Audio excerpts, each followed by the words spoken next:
When the day of Pentecost had come, they were all together in one place. And suddenly, from heaven, there came a sound like the rush of violent wind, and it filled the entire house where they were sitting.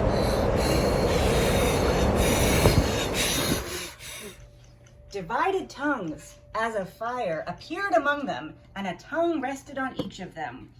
All of them were filled with the Holy Spirit and began to speak in other languages as the Spirit gave them ability. Now there were devout Jews from every nation under heaven living in Jerusalem, and at the sound the crowd gathered and was bewildered, because each one heard them speaking in the native language of each. Hola. Amazed and astonished, they asked, "Are not all these who are speaking Galileans? And how is it that we hear, each of us, in our own native language?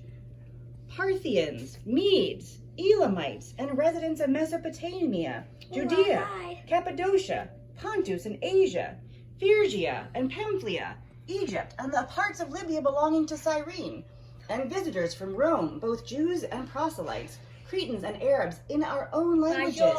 We hear them speaking about God's deeds of power." All were amazed and perplexed and said to each other, What does this mean? But some of them sneered and said, They are filled with new wine. But Peter, standing with the 11, raised his voice and addressed them. "Men of Judea, and all who live in Jerusalem, let this be known to you, and listen to what I say.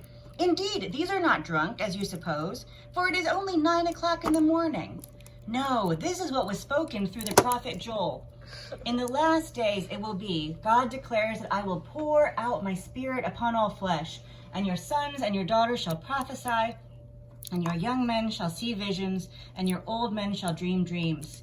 Even upon my slaves, both men and women, in those days I will pour out my Spirit, and they shall prophesy. And I will show portents in the heaven above and signs on the earth below, blood and fire and smoky mist. The sun shall be turned to darkness and the moon to blood before the coming of the Lord's great and glorious day. Then everyone who calls on the name of the Lord shall be saved."